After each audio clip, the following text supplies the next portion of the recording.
That is propaganda. First of all, Dr. Bamia is not the first person in the history of the Fourth Republic to have considered ahead of the EC.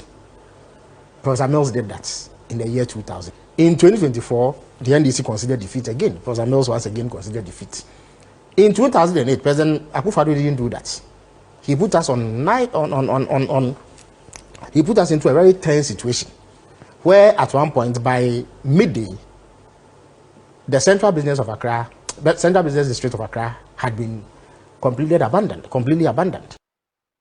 She was live on Zimbo TVGAs in our studio here at the Bala Junction. I am Peter Nate Agboyemo, and you are welcome to our broadcast in the studio. And today we shall be in the House of Parliament and Presidency, where there are unfolding stories that have occurred over the last 24 hours. The first one has to do with the national chairman of the National Democratic Congress, Johnson Asedu Nketia, who was spotted in Parliament to give a support to the majority side of the House. The majority leader welcomes him with a rousing as a chose continues in the floor of Parliament. Let's see what transpired.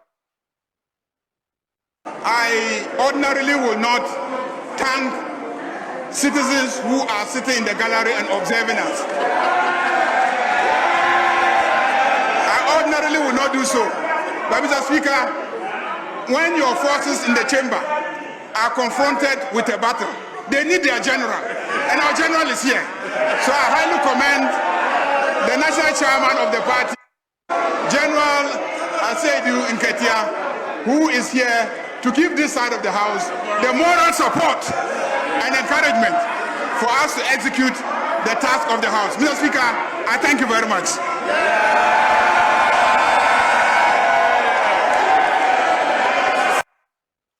The minority chief with Frank Anodompre has dared the House to fully resolve the Pandai matter for the government business will suffer in the House. He stated that until the Pandai matter is fully resolved, government business will suffer and they will not cooperate with any proceeding in the House of Parliament. He says this amidst the Pandai seat vacancy controversy in Parliament during the proceedings. Let's hear what he has been communicating. Until Pandai is resolved, government business will suffer. Get away! Get it clear! Get it clear! Until Pandai, I put it to you that until Pandai is resolved, government business is going to suffer. And from henceforth,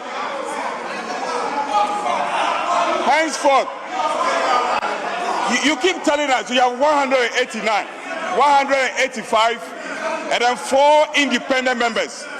Go and marshal your numbers and come and do your business. Until Panda is resolved, we on this side will not cooperate. We are saying it again, we will not cooperate with you.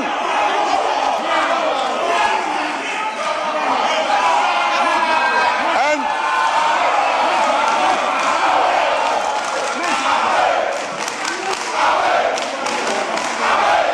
nobody is going anywhere. But we are not moving. We are not going anywhere.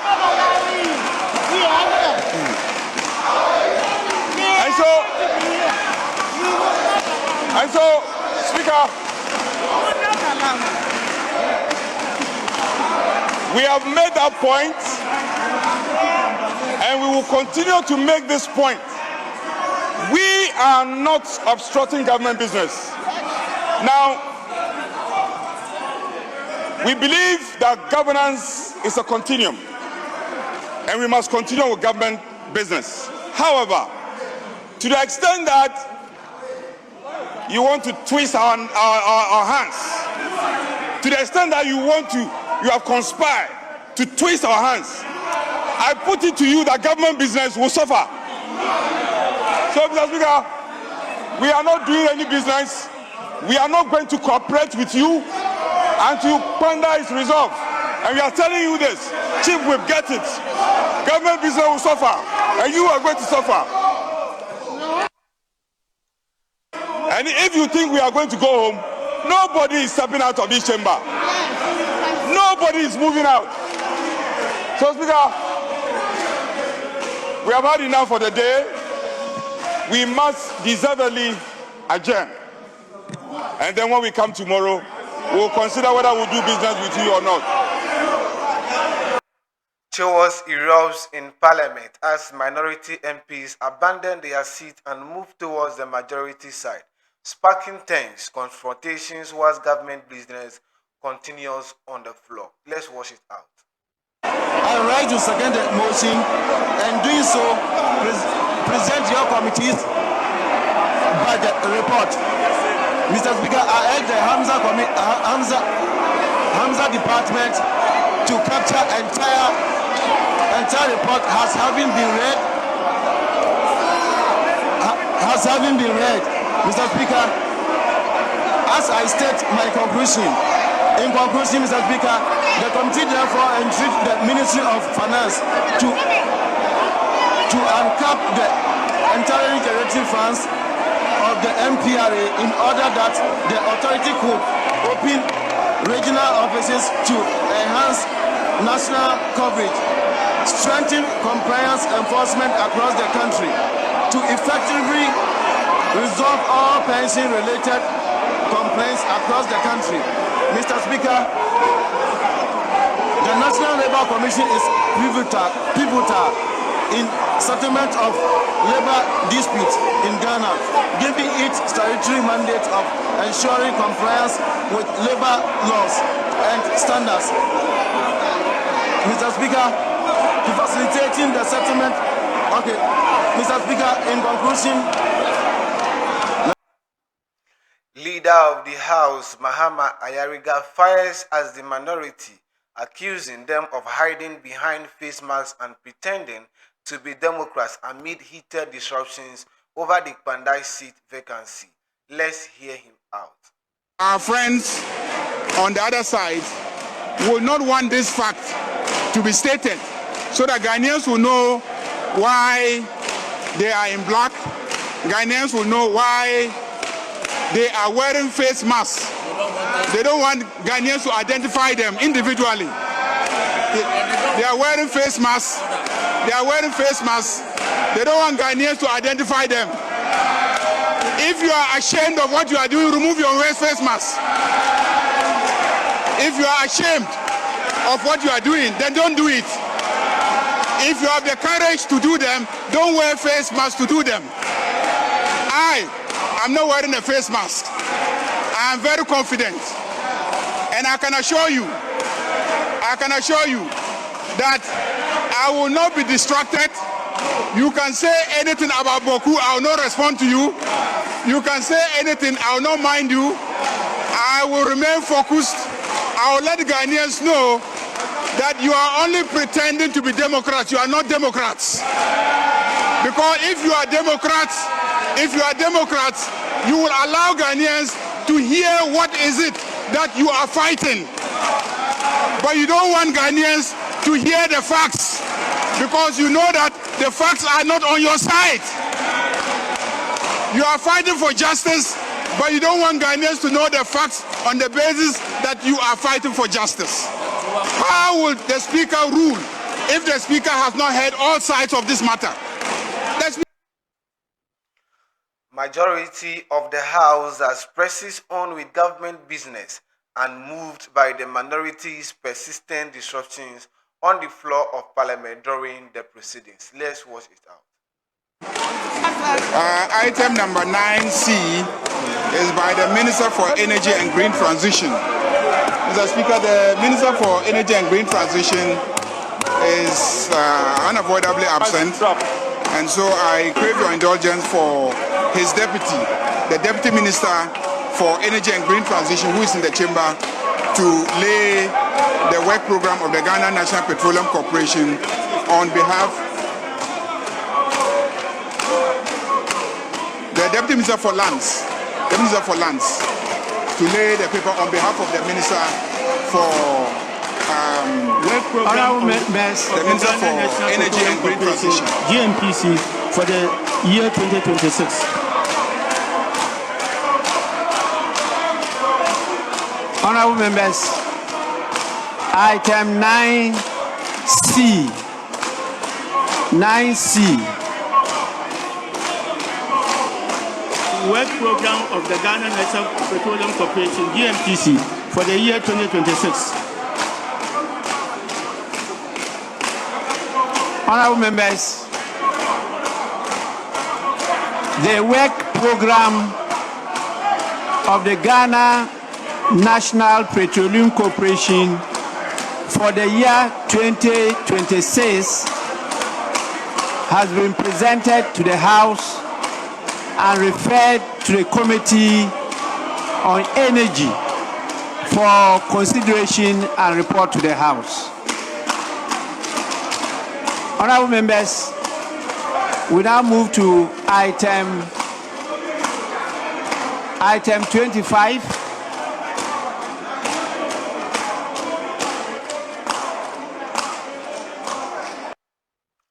The Minister of State in charge of Government Communications, Mr. Felix Kwesi Ofosu, has dismissed claims that the President John Dramani Mahama intends to seek a third term in office, describing the allegations as unfounded. The comment follows claim by the New Patriotic Party that the President John Dramani Mahama has a hidden plan to seek a third term in office despite the constitutional two-term limit. They cited a statement by some National Democratic Congress supporters and activists on social media calling on the President to remain in office beyond the two terms. Speaking to Channel 1 TV's face-to-face on Tuesday, December 9, with Umaru Sanda Amadu, Mr. Kwesi Ofosu rejected the claim, saying the NPP have whipped itself into needless fancy. President Mahama has stated emphatically that he will respect the Ghanaian constitution because he is a constitutional democrat, so there is no third term anywhere for him or any other person as far as the constitution is concerned. It's on record that the president on August 27 reaffirmed his commitment to Ghana's constitutional two-term presidential limit, saying his absence from the 2028 ballot will strengthen efforts to enforce fiscal discipline and curb the reoccurring elections overspending that has contributed to cyclical economic crisis. Let's watch in Parliament where the minority are chanting no third term Mahama, we want peace, as they storm Parliament in black, protesting the declaration of the Pandai seat vacant.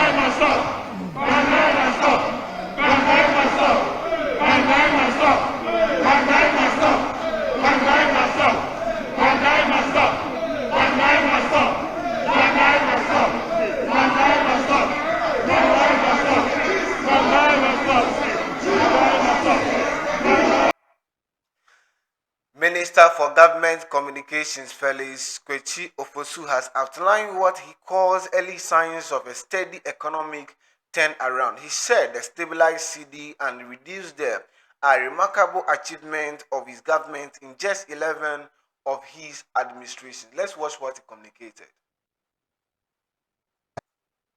Indeed, Umaru, no matter what anybody says, the economy was the number one issue for the people of Ghana, and all the polls that preceded the 2024 elections show.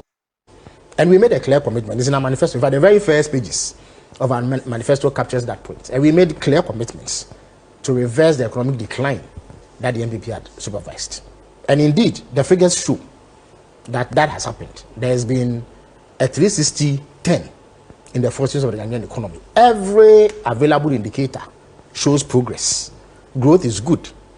Inflation is at 6.3% from a position of 23% in January this year. We hope, indeed, the finance minister is confident that it will even go lower than the current figure that we have. Look at our debt position. One of our biggest problems was the sheer size of our debts. Our debt has reduced by between 60 to 70 billion Ghana cedis. Our debt to GDP ratio has moved from around 61.8% to 45%. Indeed, we had programmed to achieve that by 2045. Sorry, by 2034. That has been done 9 clear years ahead of time. At a point under the MPP, around 2003 or so, 2023, the debt to GDP ratio was in excess of 100%. It was 104%. If you compare that to what we have now, you see that there's been a clear improvement. Look at the exchange rate, for instance. Last year, 2024, the Ghana cedi depreciated by 27%. This year, it has appreciated by between 34 to 37%. The cost of living, which was the biggest problem that Ghanaians confronted, has also gone down. I mean, fuel prices have come down, transport fares have come down, and I've said this, I'll repeat it. There is data that shows that the prices of up to 4,500 different items have reduced. And everybody who lives in Ghana sees this sort of benefit. I mean, if the cedi was exchanging for the dollar at 17 in 2024 or at the beginning of this year, and today, even in forest bills, you get between 11.5 or 12 Ghana cedis, and our interbank market is around 11.4 Ghana cedis. It is a remarkable improvement, and that in itself allows Felix Kwesi Ofosu pushes back and walks Ghanaians through the history of presidential candidates who conceded defeat before the official declarations of restart, stating emphatically that the assertions that Dr. Bawumia is the first to concede defeat ahead of the Electoral Commission is not true. That is propaganda. First of all, Dr. Bawumia is not the first person in the history of the Fourth Republic to have conceded ahead of the EC. Professor Mills did that in the year 2000. In 2024, the NDC considered defeat again. Professor Mills once again considered defeat. In 2008, President Akufo-Addo didn't do that. He put us he put us into a very tense situation, where at one point by midday, the central business district of Accra had been completely abandoned. People had fled because of the tensions that had arisen because of President Akufo-Addo's refusal to concede defeat when it was clear. In 2012, President Akufo-Addo took us to court. He did not concede defeat. He took us to court. We spent 8 months in court. It was after the court verdict that he conceded defeat. In 2016, President Mahama conceded defeat well in advance of the Electoral Commissioner's announcement of the results. So anybody who tells you that President Mahama did not concede defeat is partly false. He said Otumfuo had to call him and impress upon him. It is not true. President Mahama is a consummate Democrat. He didn't need anybody's prodding to concede defeat. What it is that you need to have the results collated and get to a point where you see you have no chance, I beg your pardon, of bridging the gap before you do the concession. And once it got to that point where we realized that there was no way we could close the gap, President Mahama conceded defeat. Indeed, I was standing beside him when he did that concession. So the claim that Dr. Bawumia has done something novel is not true. The other point is that the magnitude of defeat was such that nothing could be done about it. And it was in his own interest that he did that, to spare himself further agony. This brings us to the end of our bulletin here at Zimbo TV GS.